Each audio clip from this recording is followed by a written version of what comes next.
Maintenant que notre graphique a ses barres d'erreur, maintenant on a mis aussi les bons titres au niveau des axes. On a enlevé la légende. C'est sûr qu'ici on pourrait faire en sorte que tous les points soient de la même couleur parce que quand même ils font partie du même graphique là. Mais bon, c'est pour ça maintenant l'important de cette vidéo-là, ça va être de venir mettre une ligne là-dedans.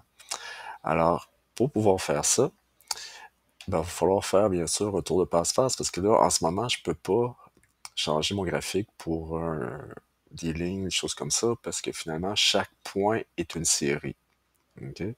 Donc, maintenant, on va aller chercher une série qui va comprendre plusieurs points qui vont être superposés sur ces points-là.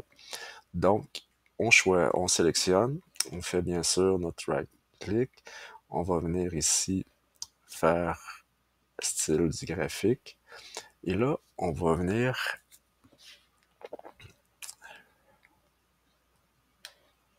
dans configurer ici.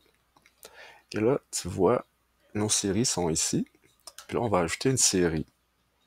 On va venir ajouter série. On va venir ici.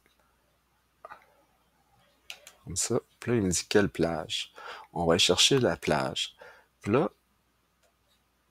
la plage qu'on va venir chercher, c'est la plage de nos moyennes ici. OK? Parce que dans le fond, ça, c'est nos points. Et là, étrangement, je ne sais pas trop pourquoi, il faut même sélectionner le mot moyenne. Donc, il faut sélectionner une cellule de plus. Donc, c'est dans le fond les valeurs de 20 jusqu'à moins 39 qu'on veut, mais il faut quand même sélectionner. Ici, c'est très sensible. On va venir sélectionner. On va faire OK. Comme ça. Et là, ce que tu vois, déjà, il y a comme des points qui sont apparus ici de couleur mauve par-dessus. Donc là, c'est la série ici, F3, F9, qui vient de se rajouter. Cette série-là ici, on va aller dans Personnaliser.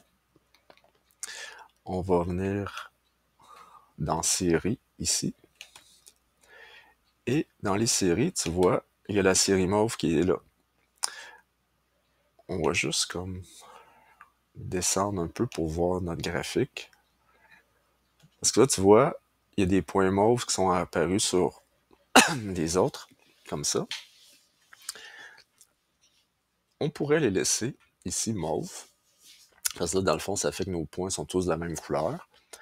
Et là, on va venir sélectionner la série 7. Et là, on va pouvoir venir ici de dire à celle-là de mettre une courbe de tendance.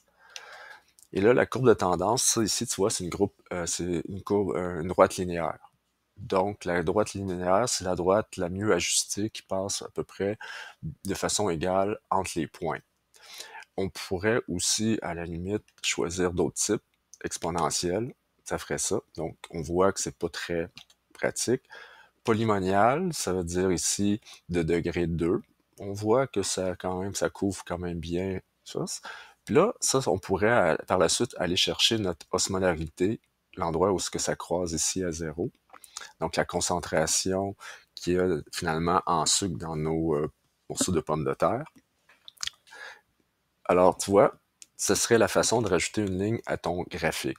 Donc linéaire, tu vois, ça fait juste un peu bouger là. Donc on pourrait laisser une ligne linéaire comme ça. On peut jouer sur la grosseur de l'épaisseur de la ligne. Donc on peut aller mettre peut-être un 4 points comme ça. Et là, c'est la façon d'aller remettre une ligne dans notre graphique. Alors, si tu as besoin de rajouter une ligne, c'est la manière de faire. Donc, tu vois, tu te rappelles que les données, je vais déplacer juste mon graphique. Les données ici, quand on les avait placées comme ça, c'était pour créer chacun des points pour pouvoir mettre les barres ici.